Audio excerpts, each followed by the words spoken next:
Livre de la Genèse, chapitre 21.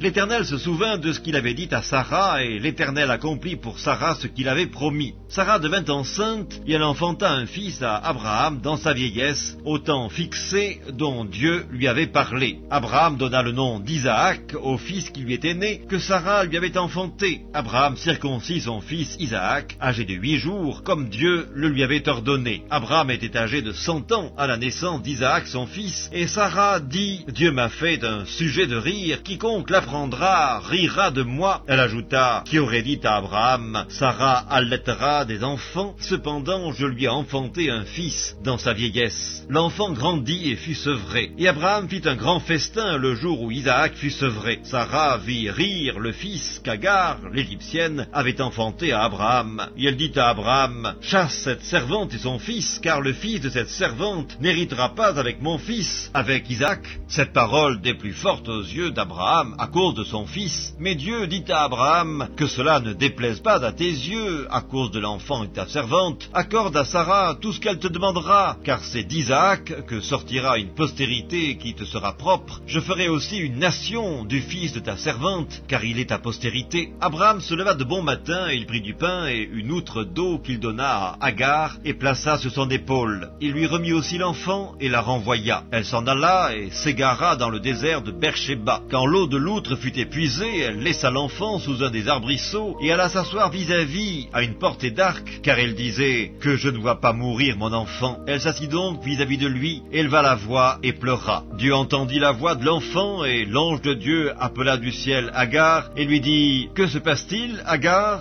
Ne crains point, car Dieu a entendu la voix de l'enfant dans le lieu où il est. Lève-toi, prends l'enfant, saisis-le de ta main, car je ferai de lui une grande nation. » Et Dieu lui ouvrit les yeux, et elle vit un puits d'eau. Elle alla remplir d'eau l'outre et donna à boire à l'enfant. Dieu fut avec l'enfant qui grandit, habita dans le désert et devint tireur d'arc. Il habita dans le désert de Paran, et sa mère lui prit une femme du pays d'Égypte. En ce temps-là, Abimélec, accompagné de Picol, chef de son armée, parla ainsi à Abraham. « Dieu est avec toi dans tout ce que tu fais. Jure-moi maintenant ici, par le nom de Dieu, que tu ne tromperas ni moi, ni mes enfants, ni mes petits-enfants, et que tu auras pour moi et le pays où tu séjournes la même bienveillance que j'ai eue pour toi. » Abraham dit, « Je le jurerai. » Mais Abraham fit des reproches à Abimélec au sujet d'un puits d'eau dont s'étaient emparés de force les serviteurs d'Abimélec. Abimélec répondit, « J'ignore qui a fait cette chose-là. Tu ne m'en as point informé, et moi, je ne l'apprends qu'aujourd'hui. » Et Abraham prit des brebis et des bœufs qu'il donna à Abimélec, et ils firent tous deux alliance. Abraham mit à part 7 jeunes brebis, et Abimélec dit à Abraham, « Qu'est-ce que ces 7 jeunes brebis que tu as mis à part? » Il répondit, « Tu accepteras de ma main ces 7 brebis, afin que cela me serve de témoignage que j'ai creusé ce puits. C'est pourquoi on appelle ce lieu Beersheba, car c'est là qu'ils jurèrent l'un et l'autre. » Ils firent donc alliance à Beersheba, après quoi Abimélec se leva avec Picol, chef de son armée, et ils retournèrent au pays des Philistins. Abraham planta des tamarisques à Beersheba, et là il invoqua le nom de l'Éternel,